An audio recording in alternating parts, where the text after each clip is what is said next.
Hello and welcome. Welcome to Top of the World. Welcome to the channel. Welcome to the land of sunshine and rain. Is it raining? Yeah. Is the sun shining? Yeah. Welcome to the Arctic.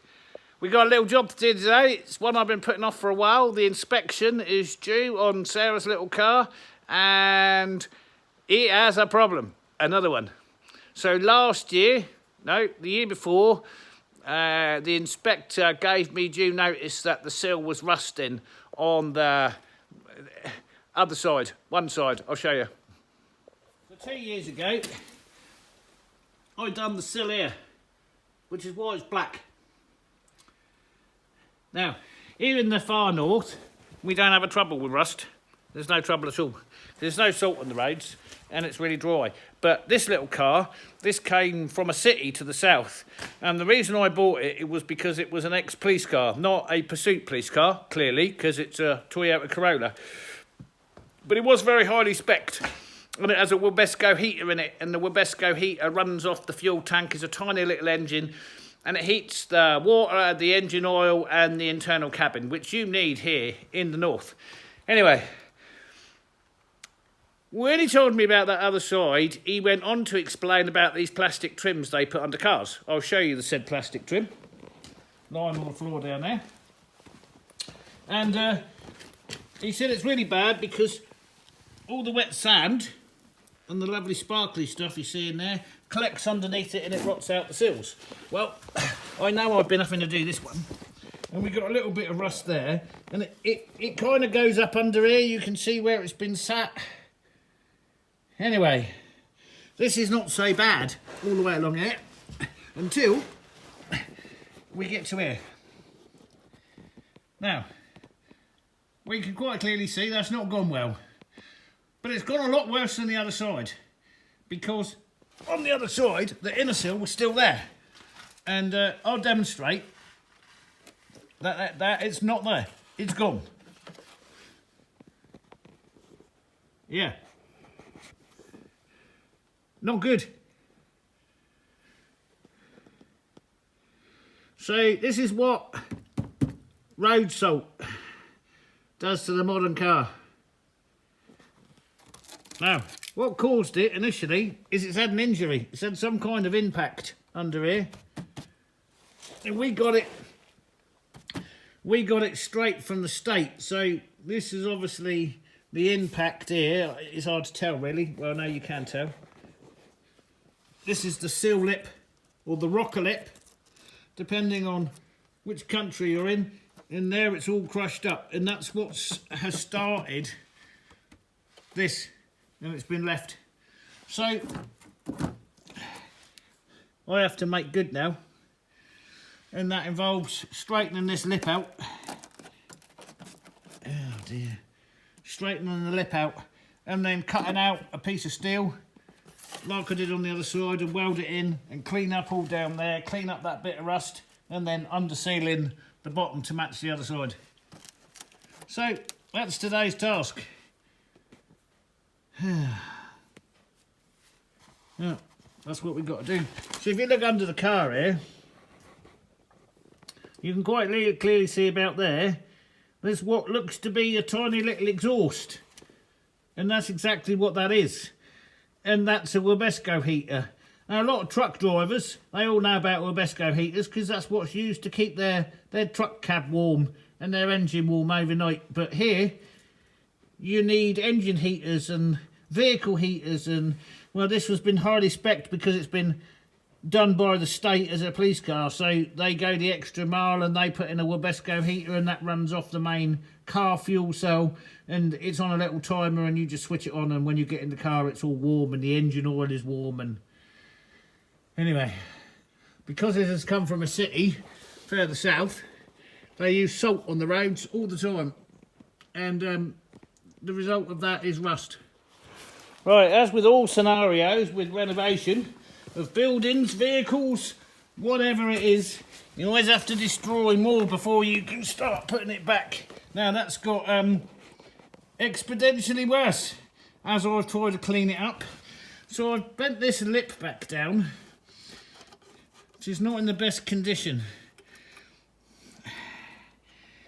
And I've got some good metal up here, but you can see now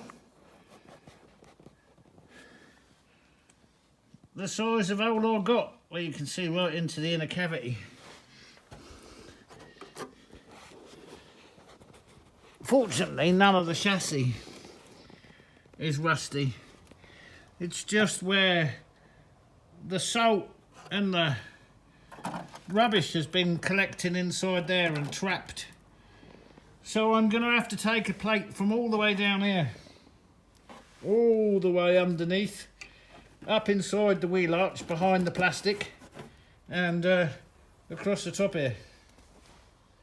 And then we'll deal with the front once we've done the back. So the time now is taken in going and finding some decent steel to use, and of course this is so thin.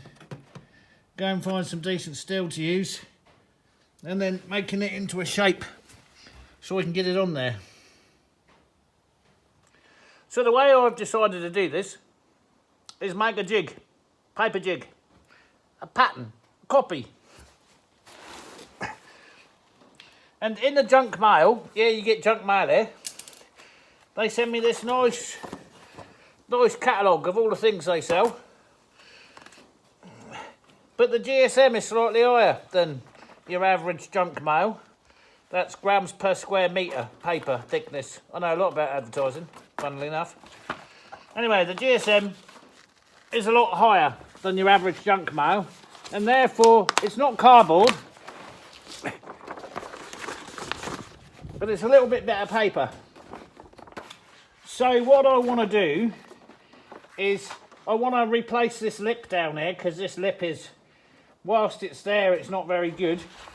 So I've measured from the back side of this lip round to the lip, across and up to my highest point, and I've cut a piece of steel, a large piece of steel. And then what I'm going to do is essentially I'm going to use this bit of paper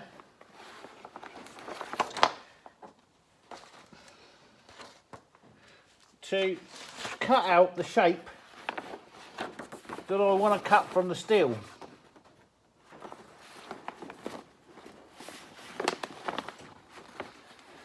Albeit it's not long enough, I will be able to make something that gives me a good idea of the shape I want to cut.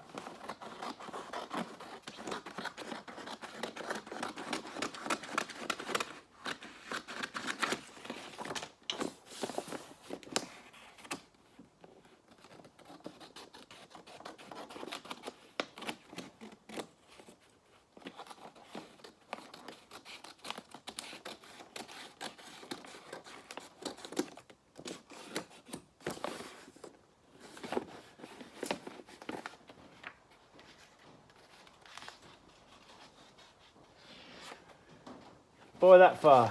Okay, so that's a starting point. That'll allow me to cut out a piece of steel roughly to this shape, plus that. Okay, let's make it a bit more accurate. There you go, plus that. That goes on the end there like that. And then of course I've got to make another bit that goes up inside there. So we'll go and cut this out, kind of like that. Got that? Right.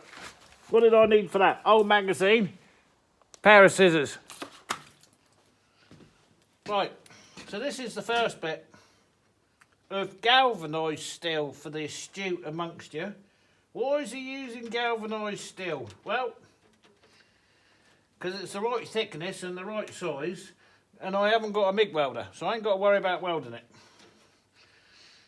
So what I'm going to do now is I'm going to form the first lip that I want to repair, which is the rocker lip.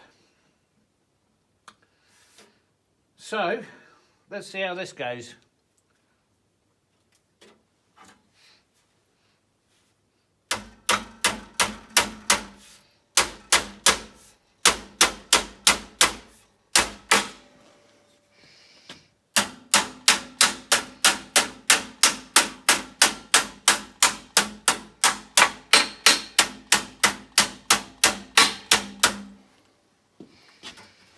so we get a nice edge, which I think I've got.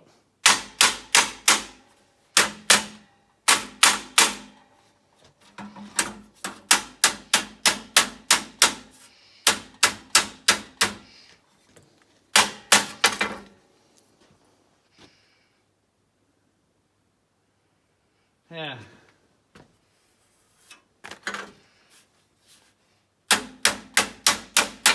Right, now we're going to go over to form the entire lip.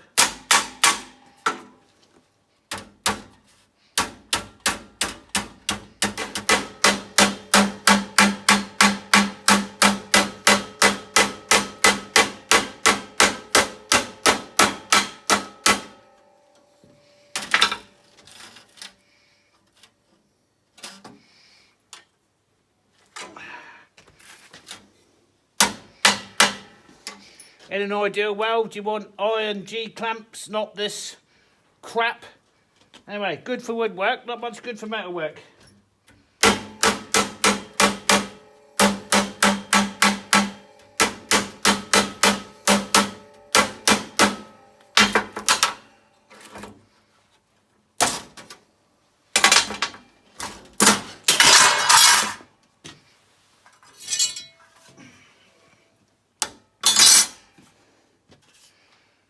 Right, that's giving us our replacement rocker lip, and now we've got to bend this out at 90 degrees.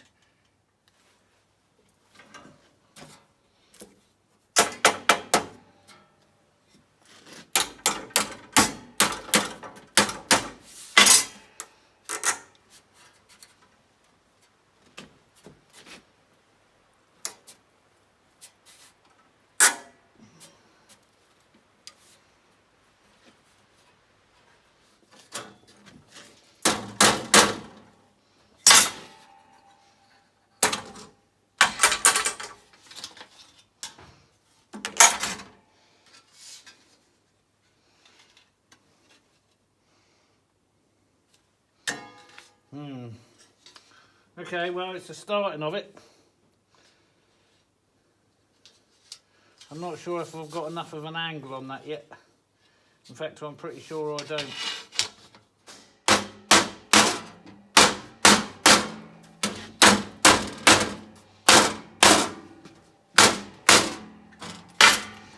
Right, that's looking more like it.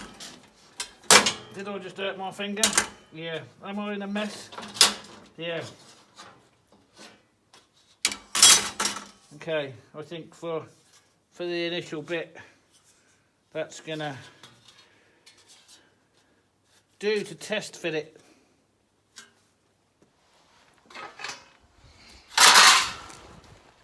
Oh yeah. Okay.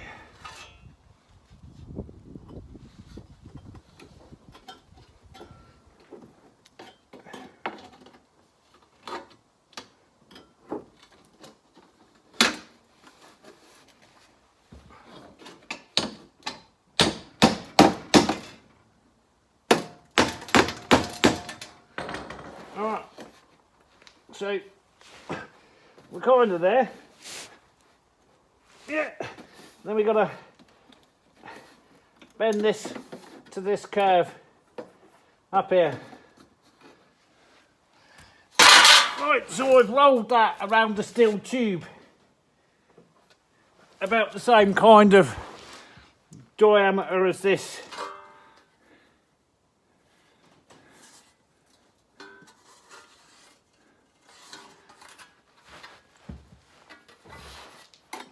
And that should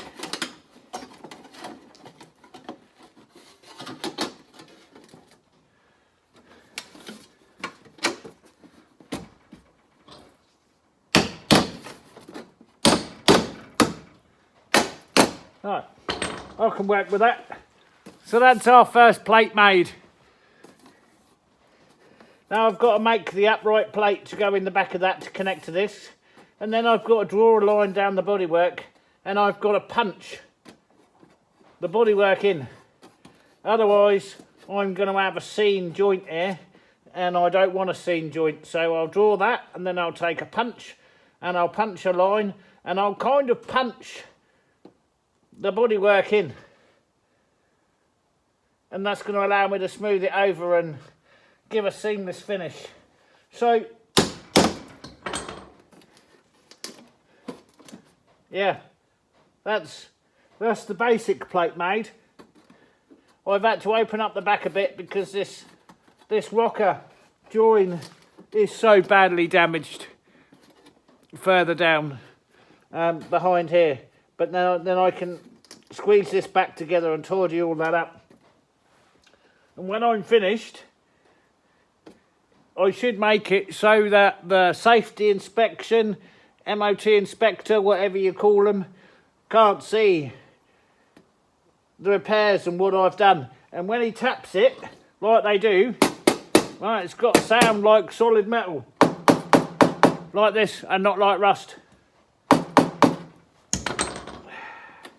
And I think because it's galvanised on the inside, it'll help. We've got to get some rust killer up in here and kill all this lot off, and that will extend the life of the car by, I don't know, something else is going to rust out again before this. So yeah. Well, I've killed the rust underneath and used a body sealer. And then what I've done is I've got my welder out, and I've temporarily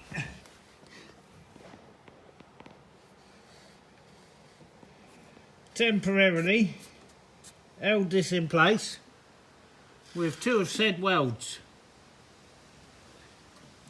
Now I can work on it.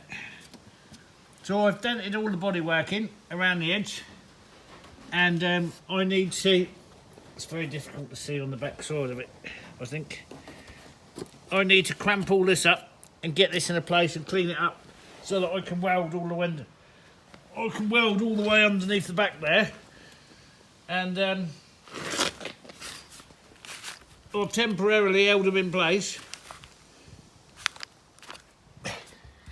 And then I'll clean all that up, weld it in there, then we grind the welds down, make the seams disappear, put a black coat where then we've got to move down to there. But anyway, we can see where we've gone now from that huge hole to nice new steel, which I can fix in there properly, then drill a hole so I can reconnect that back in there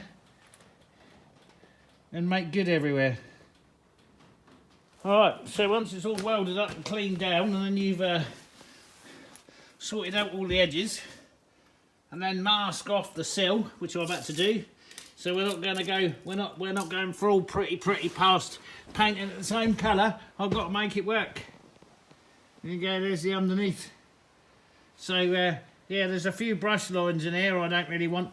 Once it's dry, I can lightly sand that down and give it another coat. All repaired, done.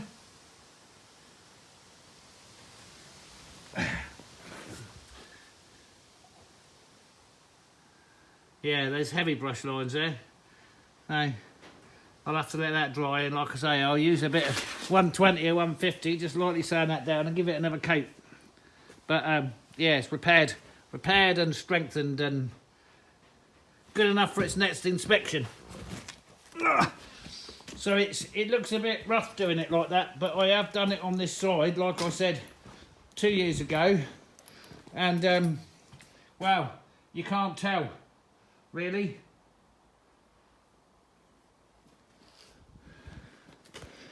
Anyway, good enough for the inspection, good enough to get it through a few more years. I like this car because it's so cheap. So everything's really expensive here. Insurance, road tax is all done by size of car and CC and, you know, alleged pollution and all this. Anyway, but this, you can't get a lot cheaper to run than this. And we don't drive many miles. We go to town once a month, sometimes twice a month, sometimes. But it just does what it does. So, yeah, good. There we go. Good job. Nice clean lines underneath. The inspector, he won't even look at that. He's only looking for holes. And if there ain't no holes, he ain't looking. So, good enough. So that's our little job done. It's taken most of the day. I don't know why it's taken most of the day, but it has. Thanks for joining me. We'll catch you on the next one. Bye for now.